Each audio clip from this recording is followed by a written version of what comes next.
When we use the term narcissistic child, let's get really clear on what that refers to. We're talking about adult children here, Kyle, because I always caution people, because I hear from people who have adolescent kids all the time, my teenager is narcissistic. I'm like, every teenager is narcissistic. It's a built-in, it's just sort of a developmental stage. In some ways, children into adolescence, they are narcissistic, and it's like a snake shedding a skin.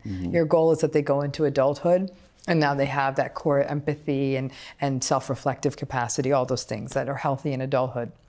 But we're talking about adult children. And what happens for a lot of parents is they have this narcissistic teenager, and they keep taking that wait and see through emerging adulthood, which pretty much goes to about 25.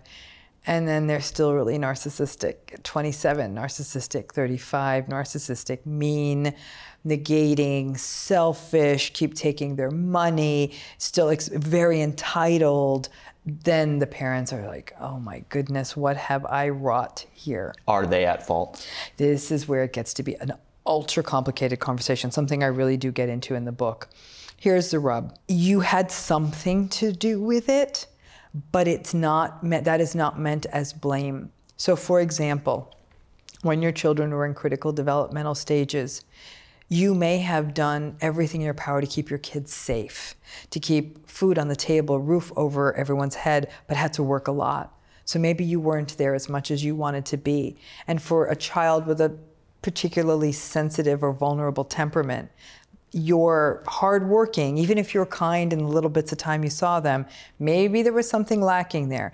Maybe you were going through a really bad marriage when your kids were in certain developmental periods. And so they grew up with a lot of that tension and that conflict. I don't like ascribing that a fault to that, but the fact is the parents were sort of the background to all of this.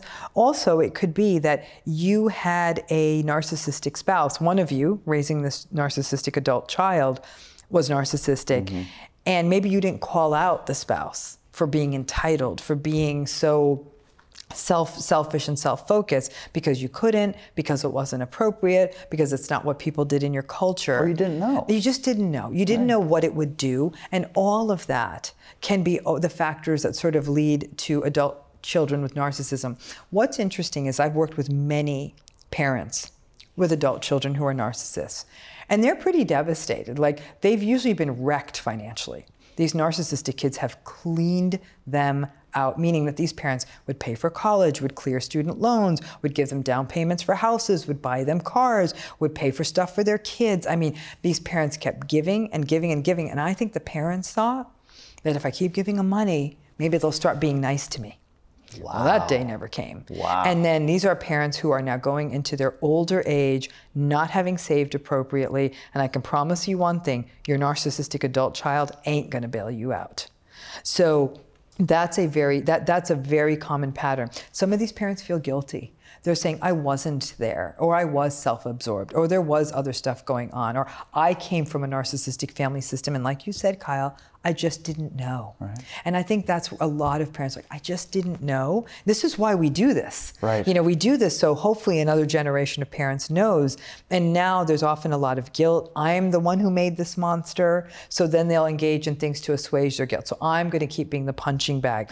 I made this, so now I have to be punished for it. And that's also a common dynamic. Or I have to stick around, or who walks out on their own kid. That's often a theme you see too. So it's an incredibly painful thing to watch. And here's the bottom line. If indeed somebody was genuinely abusive, rejecting, neglectful, and cruel to their child, and this is the adult child they got, if you did do that to your child, I mean, this is those chickens coming home to roost. My guess is those people may not be watching these videos, but if they are, yeah, there was a complicity there, and all I could suggest is that those parents hopefully get their own therapy, their help. I'm sure they, in some cases, do feel quite remorseful, but you can't unring a bell. So it's really still about how to find techniques to manage that relationship in the present time.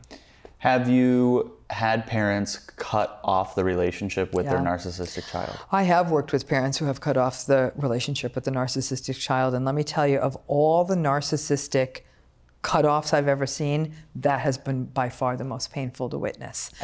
I can't imagine it. Cannot As a imagine parent, I can't imagine it.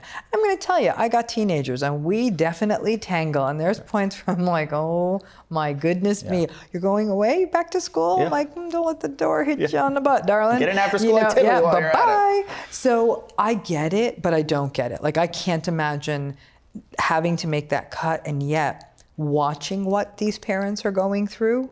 I get it, I support it, and I recognize that if they don't either make the cut or figure out some way to manage this, they're going to get wiped out. And so both psychologically, financially, every which way you can imagine.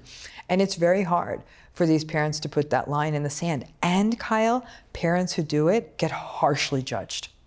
You walked out on your own kid, and other people around them don't know the backstory because the parent sometimes is too ashamed or embarrassed to share how bad things got. And so they often now are not only dealing with the devastation of having to cut off from an adult child, but the really harsh judgment of the world. Because what are parents asked about every single time they see somebody? How are your kids? Yeah, and that's why I'm saying this is a complicated conversation, because the majority of people who have narcissistic children will say, I never intended for this to happen. I look backwards, I see it. Some of them will even own, I was overindulgent. I gave them everything they wanted. I never said no. I was loose with money. You know, we had the resources. And a very common one is they themselves came from environments they came from families that didn't have enough money, didn't have enough resource, and they wanted the joy of being able to ensure their kids didn't have that. And so in their fashion, they really thought they were paying it forward to the new generation, and yet they may not have then been paying attention to the emotional enrichment of their child. We're in an interesting generation, Kyle, of helicopter parenting. Parents who manage every darn detail of their kids' lives to a fault. They never want their child to be sad. They never want their child to be disappointed. They never want their child to be frustrated. They fight with the teacher. They fight with the coach. They fight with everyone. My child first. Look what happened in this college scandal. So these parents want they foster that entitlement, and then these kids who grow up like this can't tolerate frustration or disappointment or sadness.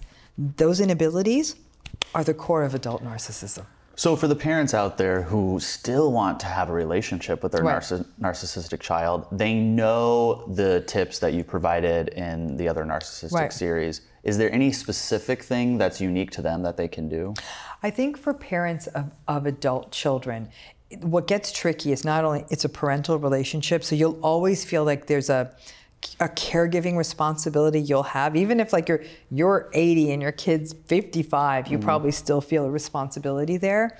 That it's the boundary setting. It's understanding your limits.